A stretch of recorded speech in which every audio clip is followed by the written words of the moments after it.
We are here. We are live in color, baby. I'm trying to tell y'all, I'm here with my girl. If y'all don't already know, if y'all haven't seen who I'm with, you better come on and check it out. Come on and share this broadcast because I am your girl, Angela A. Love Lewis, and I am here with the phenomenal, amazing Terry Y. Hicks. Listen, Terry, how are you tonight? I am well. I am good. It's Monday and it's Thanksgiving week, so I am excellent. Honey, all roads leading to Thanksgiving and that turkey dinner, honey, Yes, on indeed. Thursday. Yes. But we already know that just because we have designated on the calendar that this is Thanksgiving, for those of us who believe every day is Thanksgiving, honey, all Yep. day, every day, we are thankful to be here, Thankful. thankful for waking up, thankful for life as it is, thankful for all the blessings that we have. So, and I'm super thankful to have you with me on Thank tonight. you. So, how have you been? I've been really good. Still definitely adjusting to this daytime change and it being nighttime, at like 4 o'clock in the afternoon. So I'm still adjusting to that. But overall, life has been really great. I have a lot of things in the works. I just um completed my first book, and so things have been really good. And of course, I've been doing the 40 days of prayer with you in the mornings, and so things have been really great. Listen, I'm trying to tell you, first and foremost, y'all, let me back it up a little bit because we've had some technical difficulties, and Terry and I have been laughing because, y'all, the struggle is real with the two of us, whether we are here on the center stage, whether we are in the mornings trying to do I Am a Woman Empowered with the 40 days of prayer. Technology has just been tripping. So I said that it's too much power. We just look blowing it up together every time we get together. Girl, Just knocking the power out. something shows out. You hear me? Hmm. Like it just won't act right. So that just means that we're gonna keep on pressing through. We're gonna keep on making it do what it do. And of course, for those of you who don't know, we come on to bring SheEO center stage because we have some amazing talent here in the SheEO district. And Terry, listen, tapped into her being evangelist Terry as she's doing the 40 days of prayer for me. But for those who don't know, she just recently wrote a book, When the Vision Dies, and I have it scrolling across the bottom. So y'all, while we on here, tap onto that link and go ahead and get your copy. But she's a playwright, I mean a producer, a director, a conduit to connect you to people who can help you with your play, with your movie, with whatever you need. She's a creative. Terry, I'm going to let you take it from there because it's so much more that you can do and that you offer. And I just want, this, that was just kind of like a little, teaser, but I want you to kind of get on down up in that thing and let them know who you are and what you do. Well, that was a great teaser, great blurb. I mean, that's pretty much who I am. Like you said, I am a creative to my core. That is who I am. That is my being. It's my nature. And so I always like to say there's one thing. It's one thing to be a creative person, and it's another thing to be a creative. And so, really just living a life of someone who makes their living by producing creativity that brings life and hope and joy and inspiration to the world. And so that's what I do. I love it. I get to do it for a living. And so I'm very proud of that. I'm very proud of what God has allowed me to accomplish and the things He's allowed me to do. Just a little bit of my background, since you asked me to tell more about who I am. I grew up on stage since the age of 4. I've been dancing, singing, acting, you name it, I've done it. And since the age of 4, and so I got a very early start being on stage and being a performer and just being in front of people. And so I always like to say that I grew up on stage, and I did. And so over time, those skills started to be refined. And what I learned, though, for me was that at the core of all of that was my desire to really make the name of God great in everything that I did. Mm. So I realized that even though I love, being on stage, I love performing, I love acting, I love even the behind the scenes stuff, the management piece, the producing piece, and all of those things that go into what people see in a show or whatever. I love doing both sides of it, but I learned that what I really, really love is creating something that allows people to have an experience and an encounter with God themselves, and that at the end of it, it causes them to want to have a relationship with Jesus. So everything I've done up to this point has been about that, and you can look at all the things I've done, whether it's the book or the school that I have, which is a Christ Center Performing Arts Homeschool Program for K through 12th grades. And so I do it there, whether it's with my ministry and me preaching or doing a Bible study or whatever. So everything I've done has to do with pointing people to Jesus. So at the core of whom I am, that's me. And so the Lord just saw fit to allow me to have these gifts to be able to do it in that way. Some people do it through music, some people do it through art and drawing and whatever. And so my gift just happens to be doing things on stage or so and performing. So that's me. Honey, listen, did y'all hear? That's me. Listen, that is so powerful, and I love to be able to have this platform with the SheEO Center Stage because it allows us to get a little bit more in depth and personal with people who are inside the group, so that we know some of the things that you do. Because who would have known from the age of 4 that you have been a creative, that you have been out here singing and dancing and putting things together, but at the end of the day, even with all of your gifts and talents, you're still using them to glorify God. And so I love that piece of it because it's not one thing that you do, it permeates everything about you. That message is the center, the cornerstone that's pointing everybody that no matter where you're at or what you do, yes, this is it. This is where you need to show up in this space because I'm showing you his goodness. I'm showing you his grace. I'm showing you his mercy. And it's a beautiful place to be when everything is lined up for Yeah. that purpose. And so I think it's so great because a lot of times, Terry, when people say they don't know their purpose or they don't know their Mhm. passion, but you kind of, to me, struck on something when you said at the age of 4. I truly believe that your passions are tied into what you loved, what you were excited about as a child. What do you Yeah. think about that?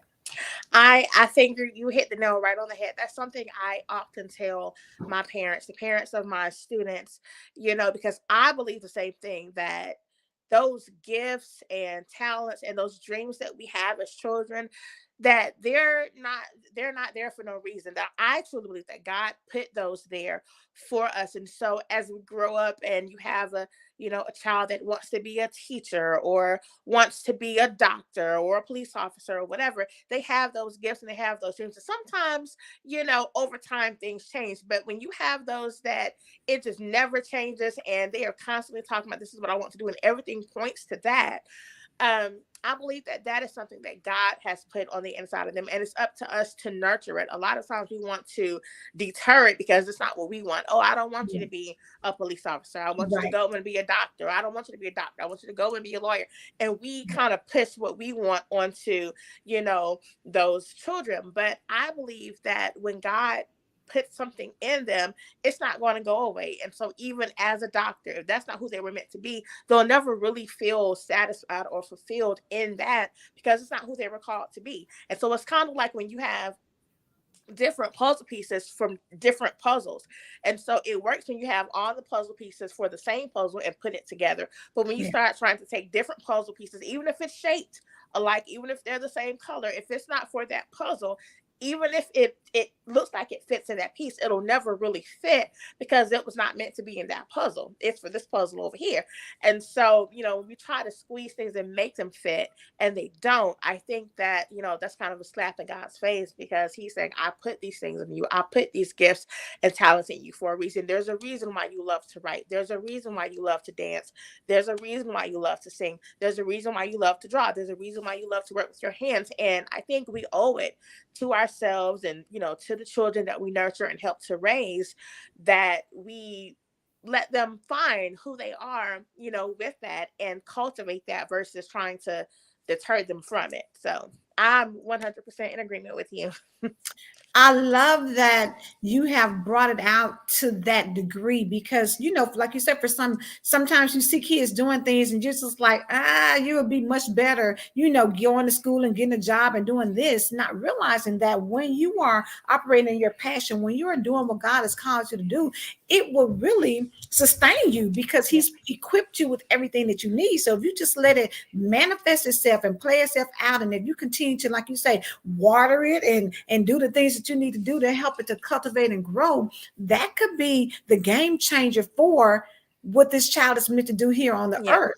But we have to allow it to take seed and to take, to really grow up in the child. And so even for you at 4, while you're dancing and singing and things, look how you were able to develop even further into, writing, producing, playwrights, all the different things that you're doing. I see Kelly said that is so true. We should nurture the gifts of our children. Absolutely. Because we really don't know. Because y'all, we have to really come to the realization of thinking that we might be the parents, but guess what? God is the ultimate designer.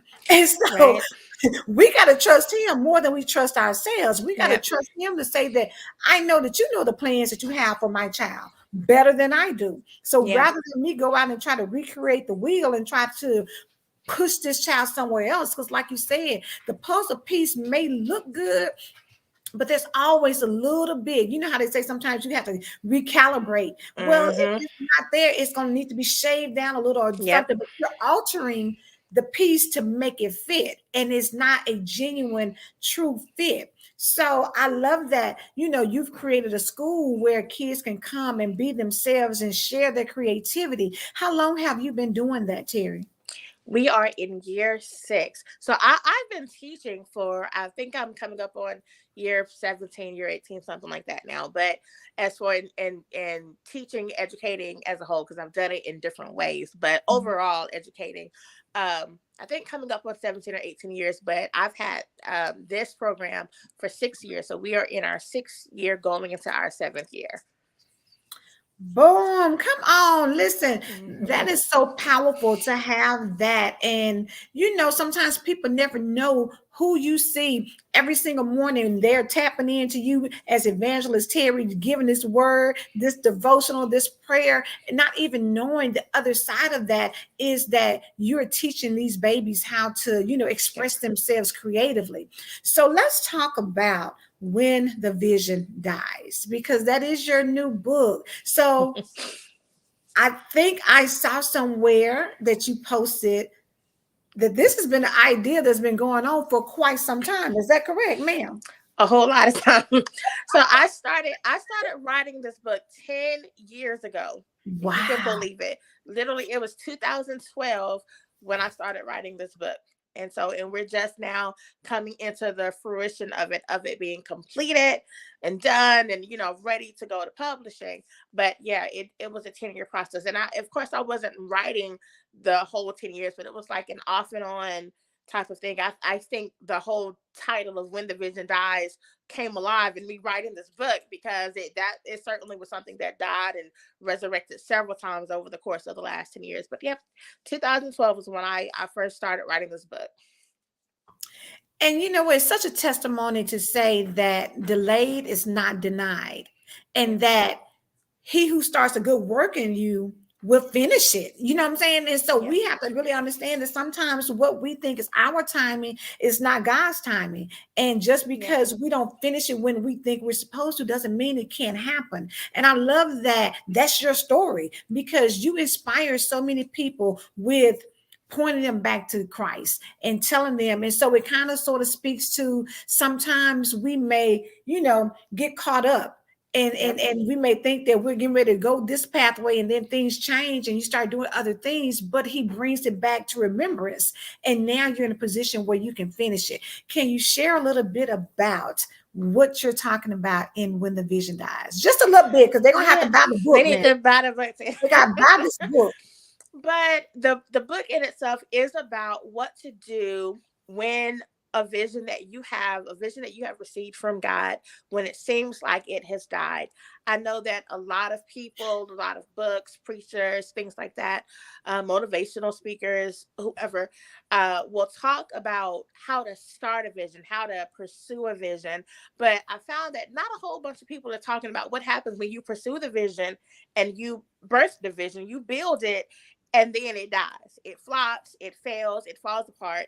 How do you move forward? How do you keep going? And I think a lot of times we walk away too quickly from things. And sometimes we're supposed to walk away because it wasn't meant to be.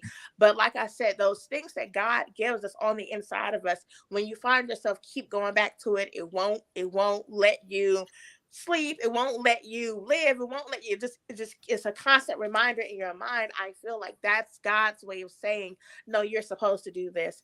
And so when you have a vision that seems to fall apart, it seems to die, a lot of times we walk away too quickly. But maybe God is saying, why don't you go back and pick that thing up? Why don't you go back and try that thing again? Maybe you just need to look at it a different way. Maybe you just need to try a different approach instead of throwing your hands up and throwing in the towel altogether. So this book is about how to move forward when that happens. And it's based on the story of the Shunammite woman in the Bible in 2 Kings chapter 4, and how she was promised a child from God, and she had the child, and then the child died. And her story could have ended right there, but it was the things that she did after that story that I really dive into, or after her son died, that I really dive into to use as an example of how we can keep moving forward when our own visions die. Wow. Look, that right there is enough for everybody to be, honey, letting people know. Send this link. I have it Run. down across the bottom so that you can know, because I think we've all been there where we have had, a vision, or we've had, a dream, and we, Yeah. thinking that it's getting ready to come to pass. And then once it happens, you kind of feel like, is that it? Or did I miss Yeah. the mark? Or, well, I'm confused, I'm stuck, and I don't know how to move forward. And to be able to have that is so valuable, going into, especially a new year. But I mean, any day of the week, really, but especially going into a new Yeah. year, you want to know, because a lot of times, when we talk about New Year's resolutions and things that you start, and then for whatever reason life happens and you Yeah. stop, whatever that looks like. They say, write the book or start the business or whatever, but when life hits, a lot of times those things that we were so gung-ho about in the Yeah. beginning of the year just kind of fades away. And for you, like you said, it was 10 years. So when you Yeah. take a 10-year vision, for a lot of people, they're like, oh my God, 10 years, girl, please, honey, let that Yeah. go. That must not be Exactly. meant to be. But Yeah. you think about how many times there are people who have been in comas and woke up years later. And what if somebody had said, well, let's just pull the plug because they're Yep. not going to come back? So there's to say that God doesn't have an expiration date on things. Yep. If it's meant to be, he's going to allow it to come to pass, whether it comes in 30 days, 30 months, or 30 years. Yep. It will happen. And so I'm so glad that you did it, because I think this is the great time for us to really read that and really let it resonate with our spirits, coming from COVID and coming from a lot of loss, and coming from, people Yeah. feeling like, people died, things changed, people just, got anxious and depressed and had a lot of things going on. But for some people, it was a great period, where they actually tapped into some Yep. things. So for you, Terry, what would you say to someone now who may be in this situation and kind of struggling on how to get back on track? I one of the blessings. of this book. And I mean, it's a blessing, but I mean, I part of what I love about this book is that I get to share my own story, my own journey. So even in your question, that is something I've had to experience. So it's a blessing because as I've experienced, now I can help other people. Of course, it's not fun or pretty when you're going through it. And it's like, oh man, I'm never going to get to the other side of this. But getting to the other side of it allows me now to reach back to help other people. So, it's a blessing. But what I would say to someone struggling, it as simple as it sounds, is not to give up. Is to not give up, to not quit. And one thing I talk about in the book is getting up. And so um, in the story of the Shunammite woman, as I break down the story, when her son died, it was remarkable to me that the very first thing she did was to get up. Like literally, if you go and read the scripture, the story in 2 Kings chapter 4, one verse says that he died in her lap, laying in her lap. He died. The very next verse says that she got up. So I love Mm. that we don't know what happened between the time that he died and the time that she get up. But what we read is that after he died, the first response for her was to get up. And I think that we can take that for our own lives because it's very easy to get caught up in the things that happen to us. It's Mhm. very easy to drown in the sorrow of our circumstances and to be frustrated with things, frustrated to the point of depression, frustrated to the point of quitting, frustrated to the point of of falling into this pattern and cycle of grief and staying there. And it's very easy to just lay down and die, or just kind of pull the covers over your head, shut the world out, and live the rest of your life out like that. It's very easy to do that. But if we take the example of the Shunammite woman, she got up, and we need to get up, and it Mhm. doesn't mean that you have to get up right away. Sometimes you need to sit and process, reflect, and rethink, and like you said, recalibrate and do a reset. But a lot of times when we sit there, when we sit long enough, you sit and then you lay. You lay long enough, then you lay, and then you just close your eyes. You close your eyes long enough, you go to sleep. And if you don't move long enough, you're just gonna wither away. And that's exactly what the enemy wants. He wants to talk us out of our visions. He wants to talk us out of the things that God has called us to do. He wants to talk us out of our destiny and the great things God has for us to do. And it's very easy to do that when you're sitting with the covers pulled over your head. But what I would say is go ahead and struggle, feel the struggle, sit in the struggle, experience the struggle. But at some point, we have to make the decision to get up. We can stay where we are, or we can choose to get up. And so I love that the Shunammite woman, when her son died, the very next response for her was to get up. She got up and she started doing stuff. And so we have to get up. And I know it's easier said than done, but at the end of the day, it's still a decision. And the decision has to be, I'm not going to stay where I am. I'm going to get up. We get Hmm. up and then we move forward. Get up and move forward. I love Reverend Pastor. Oh, that's good. Get up, don't stay down. Get up and move forward. And for those, honey, let me tell y'all what I have learned over the last 36 days with Terrye Hicks is that she can break down some scripture, baby. She can break down that word, honey. Reverend Pat, come on and testify with me. She can break it down. And so it is, I want to say it should be like mandatory, but it's necessary for you to get this book so that you can get this revelation. Because I'm telling y'all, when Terry breaks it down, she breaks it down so that you can get the revelation you need to move forward, to get up. Yes, Brother Pastor, honey, yes, she can. Yeah, absolutely. We have time and time again seen her bring fresh word, fresh revelation, things that we need that has helped us when we're talking about, ending the year strong, on, having a powerful 2023, having a powerful life, embracing the wins. But getting this right here, when the vision dies, you've got to understand that even if the vision dies or you think that it's dead, you can't stay there in that space and wallow in that. You've got to get up. You've got to start thinking, okay, what's next?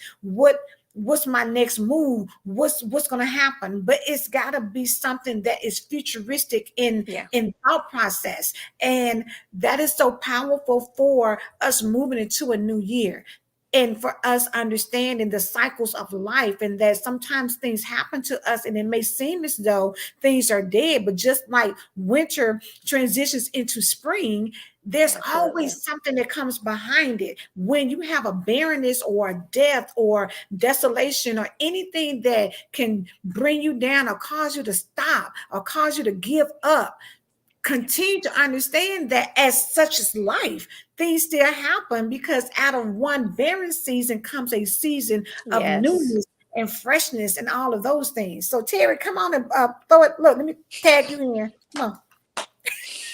No, I love that, because you're absolutely right that life happens. And I think for a lot of us, when life happens, we get into this place of feeling guilty or frustrated, or I did something wrong. And sometimes it is us. We took some missteps, made some mistakes, made some wrong decisions that caused us to end up in these different places. But at the end of the day, life happens for all of us. But we have to then choose what we do for the next step.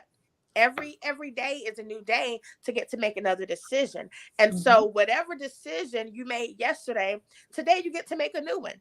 Even if your decisions yesterday impact today you still get to make a new decision for tomorrow. And so that's why it's a choice for us to decide, am I going to stay here, or am I going to get up and move forward? Am I going to get up? When the Shunammite woman's son died, they're laying in her lap. If we could just imagine, our next steps might have been to, call our husband, to, call an ambulance, to send them off to the doctor, to call the morgue, to start planning a funeral, any number of those things. Her first response was, first of all, to get up. And then she went in and laid him in the room of the prophet, the room that she had built for the prophet Elisha. And after she laid him in the room, she went to go get the prophet Elisha. And along her way, several people asked her, are you okay? What's going on? And her response was, all is well. Knowing that her son had just died, knowing that he died in her lap, knowing that he laid and on the prophet Elisha's bed, dead.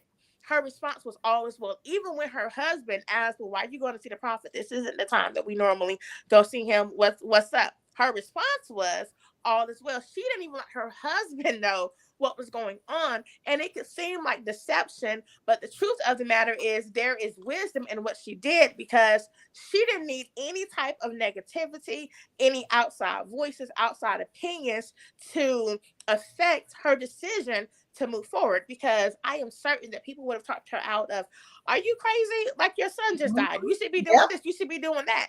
But she didn't need to hear any of that. So she just let everybody know all is well. It wasn't until she got to the prophet that she said, didn't I tell you not to get my hopes up? And he immediately knew what was going on and came and the rest of the story unfolds. But I love that she protected where she was. And so even when we find ourselves in our down places, we have to be mindful of where we are. Not that you shut everybody out, because that's not the answer either. And not that you get into this place of isolation, but we do have to be mindful and careful about where we are. And one thing I talk about in the book that I think is so powerful is that we have to speak to our vision, not to our circumstance. And so she didn't, when they asked her what was wrong, she didn't describe her situation. She didn't describe the circumstance. She spoke to her vision. Her vision was that God had promised her this child. So she spoke to that, all is well. And she just kept going, like the vision was still alive and well, versus speaking to the temporary situation of her son being dead. And so, I think there's so much that we can take from this story, because, which is why I wrote this book about it, but because we have decisions that we can make. We can choose to stay where we are. We can choose to get up. We can choose to fall into this trap and mindset of negativity and let that spill over into other people, listening to other people's negativity and their opinions. Or we can speak to our vision, not to our circumstance, and believe what God said. God said this, so I'm going to focus on that. Even though my situation doesn't look like what God said, I'm going to focus on what he said, not on what I see. And I'm going to keep going until I get to the answers that I need. She didn't stop until she got to that. She was stopped by the servant. She was stopped by her husband. She was stopped by Elisha's assistant. She did not stop until she got to the man of God to get the answers that she needed. And I think if we have that same type of perseverance and this mindset that I will not quit, I will not rest until I get answers that I need from the Lord. Just like Jacob said, he wrestled with God all night long and said, I'm not letting you go until you bless me. We have to get to this point where there's a fight in us that says,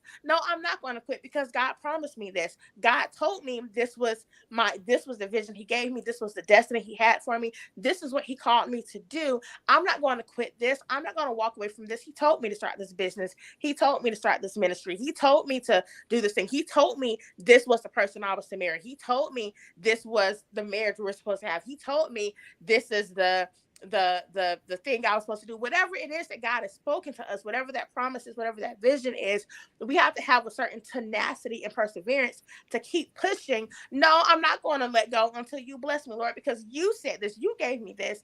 Just like the woman said, I didn't ask for this. You gave me this. Didn't I tell you not to get my hopes up?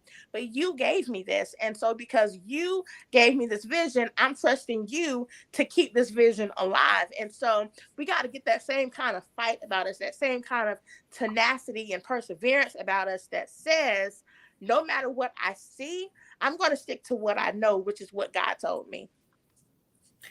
Baby, y'all done had a whole sermon in about what 3.3 3 minutes and 30 seconds. You hear me? Terry has listen. When Pat says choose to speak to your vision, don't let anything keep you from getting an answer Yeah. from the Lord. You're preaching, sis. Listen, it was so much inside what you just said, but key things. Number one, you can't allow other people to distract you from where Yeah. you're trying to go. She was trying to get to the man of God. So everybody that popped up, she was still focused because what you focus on is what will manifest itself. Yes. Focusing on getting to the man of God so that she can say, okay, this is what I need to have happen, but also not giving up. She said all is well. Even in the midst of your circumstances, you gotta have, and we talked about it, honey, in our 40 days of prayer. Terry's really been focusing on faith. Hebrews 11. You got to have faith that all is well. I don't care what it look like. I don't care what they said. I don't care what they think. If you believe deep down in your heart that, listen, I don't care what it look like. I just need to get to God or his representative. I need to get to somebody who's going to tell me and line it up with what I said, because I already know what God gave. If he told me I'm going to have a son, then just because he ain't breathing right now doesn't mean that it's over. You can fix it. Figure it out. I don't care how you figure it out. Figure it out. That's it. So it makes me think of I don't know if you remember back in the day, but it was a movie called John Q. I think that's the name of it. Yes. Remember, I love that movie. Fix it, John. She was do something, John. Do something. John was looking like, I don't even know what I'm supposed to do, but I'm gonna go out here and do something. He did something too. Yeah, baby, he went there and did it. You hear me? And it's something about having that determination to say that I don't care what it looks like. I don't care what you talking about over here. I don't care. All I know is I've got to have what I'm expecting to have happen has got to happen. Yeah. You know, like on Scandal, Olivia Pope's daddy said, come hell or high water. It's going to manifest itself. It's going to come to pass.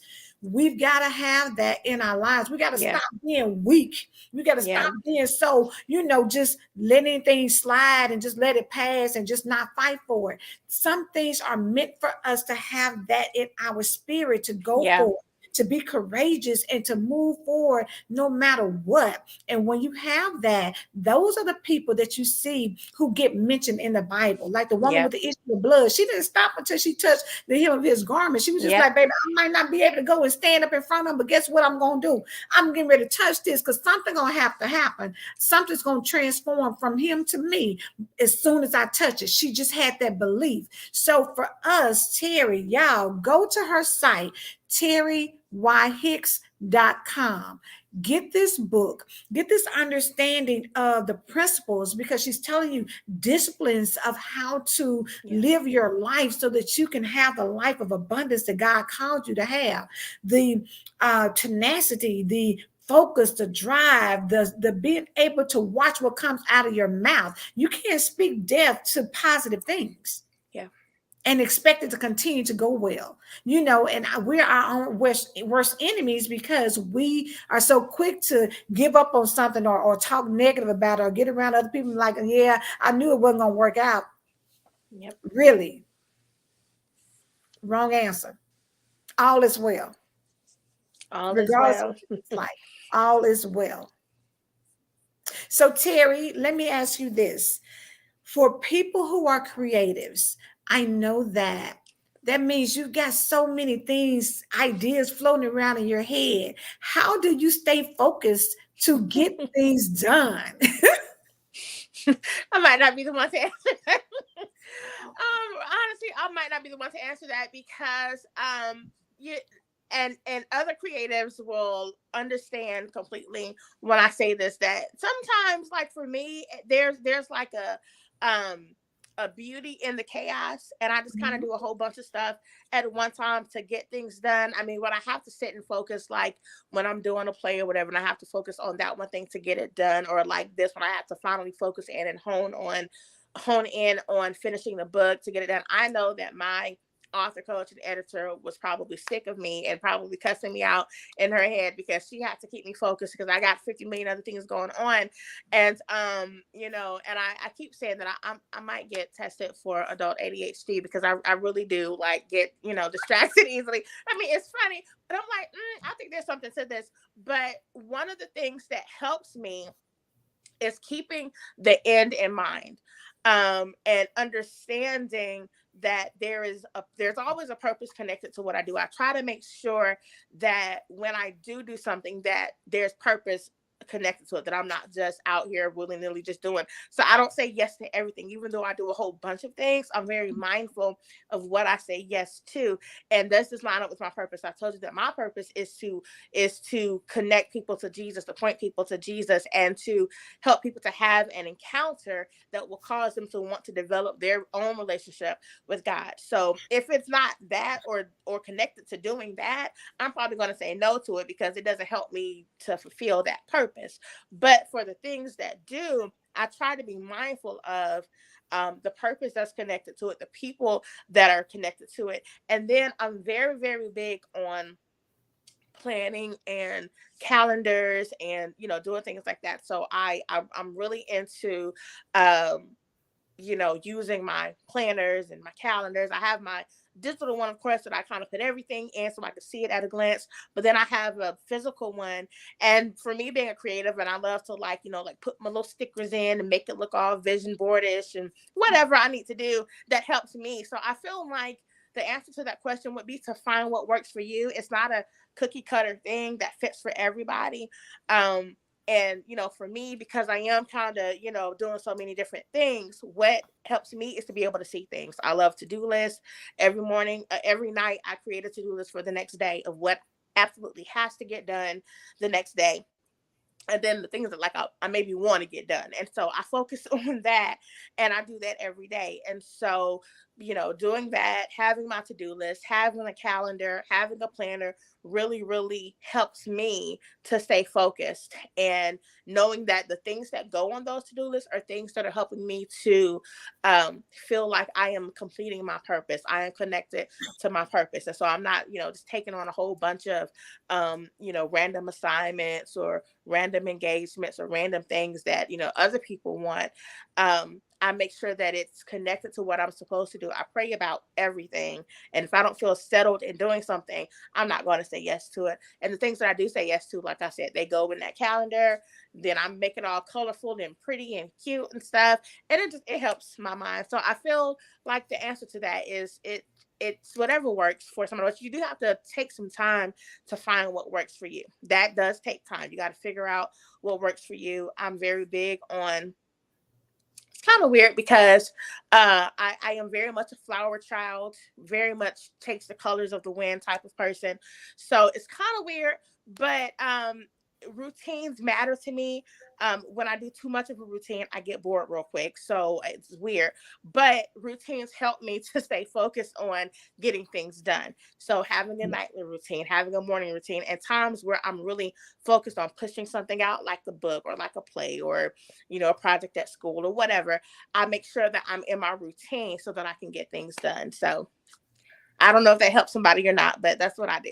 Listen, honey, because Reverend Pat was like, honey, Terry, tell us, because we creatives need some help. But listen, let me Planning, say planning, planning. this. One thing you said that I think sums it all up that will help so many people is stop saying yes to everything and everybody. If it's not in alignment with what you're trying to do, then the answer should be no, or not right now.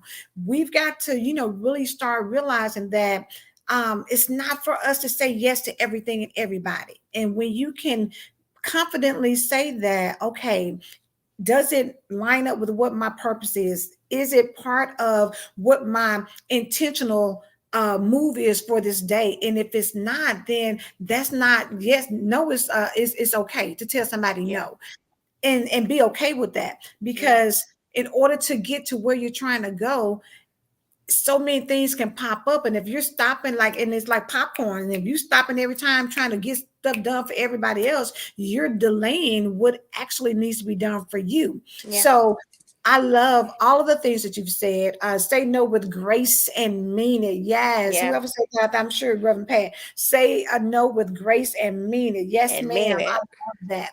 And mean, and be okay, because it's okay to tell people no. Hmm. It is. And that's the whole sentence. You don't have to get an explanation behind it. You don't have to feel any type of way. It just is what it is. And move on. Yeah, it took me some time to figure that out, because especially as a creative, and when you're good at so many different things, everybody wants you for something. Everybody needs you to do something here and there. And so I would say yes to this, yes to that, and I would be all over the place. I mean, getting no sleep, just all over the place. And it came to a realization that I'm doing all these things for all these other people. And though it's helpful to them, it is not helpful to me at all. It's not even aligning with what God is calling me to do. And then there's no time for me to focus on what God actually called me to do. So I had to go through this season of I'm doing nothing for nobody. I'm just gonna stop everything. And in that moment, is when I kind of went through that recalibration period, that resetting, and realized that okay, I can start saying yes to some things again, but it needs to kind of go through this cycle, through this filter of, does this align with my purpose? Does God want me to do this? Do I have time to do this? Is that, is this okay? Mhm. Like, and I had to go through that cycle, and so now I do that, but it takes time to Yeah. get to that for sure. That's good. That's good. I see Kelly was like, honey, that's real for sure.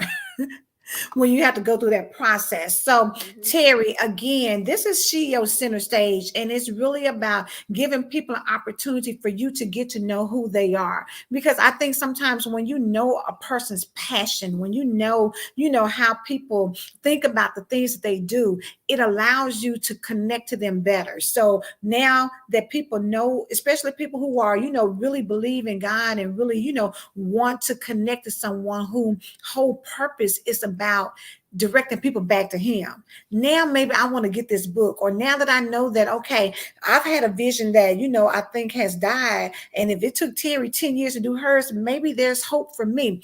People can connect, and when they can connect to you, then it allows them to be able to want to support you in your business, want to support you in all of your endeavors. You want to connect and find out, how can you maybe collaborate, or, what's going on? Because again, Terry is a playwright. She's a director, a producer. If you're looking to, get a book transition over, then connect with her. If you're looking to get it from a play or maybe to a movie, then connect with her. There's so much that she can do. If you're looking to get your children into a creative space, connect with her. There's so many things that she offers. And so if you're needing somebody who can break that word down, baby, and tell you one of them books in the Bible and a story that's up in there, and you trying to figure out, girl, exactly what they're trying to say, connect with Terrye, because Terrye can break it on down for you. You hear me? You'll leave it out of there like a scholar. You'll be like, oh, I know the answer. Look,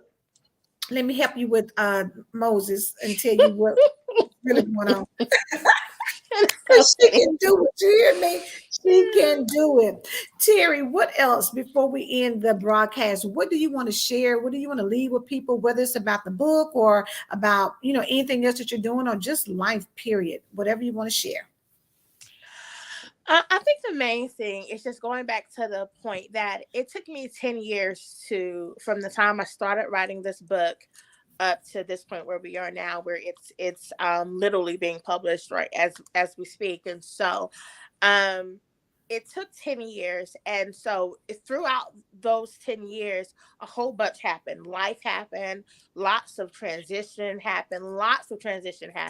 So many different things happened. A lot of things derailed me. I allowed myself to not be like the Shunammite woman at all. I was completely derailed.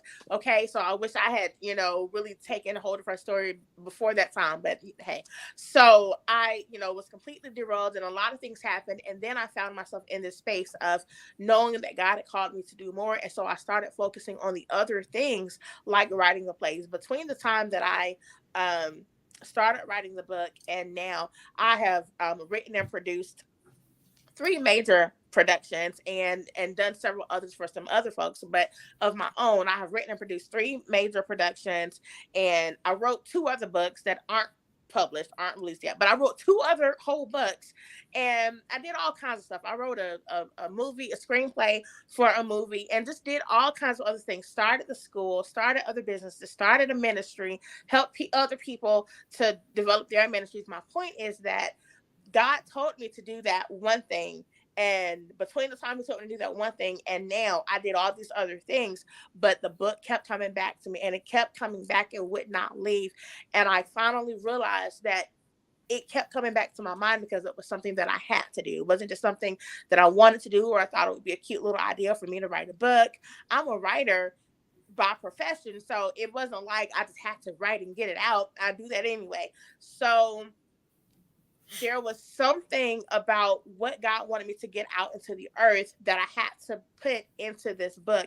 And so my encouragement for anybody that has any vision from God or something that you believe God has called you to do, even if you've been derailed, even if you've been delayed, even if you feel like time has passed, it's too late for that, it's over, you walked away from it.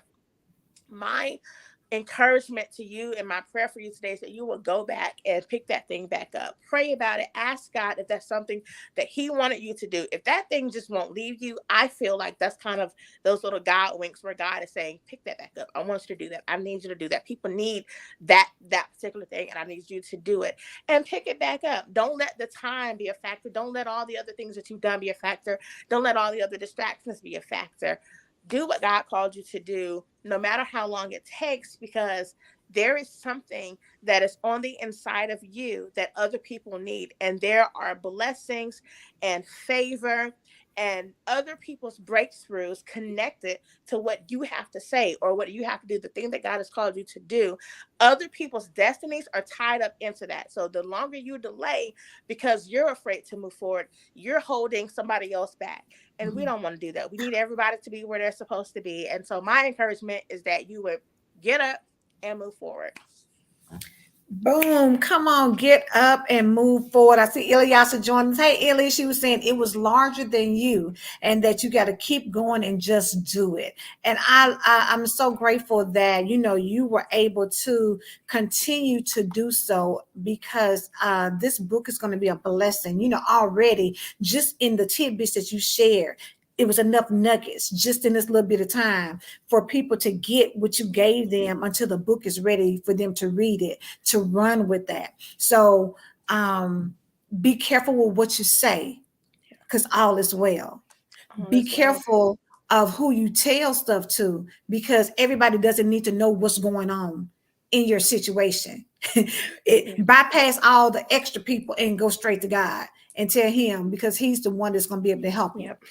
I mean, it's so many things in here, that you have shared. But Terrye, thank you so much for being Thank on the you. SheEO Center stage, honey. Mhm. Listen, y'all tap into When the Vision Dies. Go to her site. It's www.terryhicks.com. Purchase your copy. I'm telling y'all, you will not regret it. This is going to be, again, like I said, Terrye is one of those people who truly, truly, truly, is a creative to her soul, and what she gives you, I promise you, is going to be something that is going to benefit you. So don't miss out. Make sure you go and follow her. Terrye, on your social media, how can they connect with you? It's real simple. It's my name everywhere at Terry Y Hicks, but don't forget the E. So TerryeYHicks on all social media. Everywhere. Make sure you get it. TerryeYHicks. Go and follow her, because I'm telling y'all, this season God has done so many amazing things. But I just really, really believe that the connection to her right now is super powerful. Make sure you get connected. Make sure you tap into what she's saying, because I'm telling you, it's coming straight from God, and it's going to help you to get where you need to do to have a wonderful life, and to keep your vision from dying. And if it's died, then how to pick it back up and run with it. So again, Terrye, thank you so much. I Thank you. appreciate you being here. And of course, I'm gonna see you in the morning, baby, on Right. the 40 days of prayer. What we on, day 36? Day Day 36. 37. Day Day 7, day 37. 37. We winding it on down.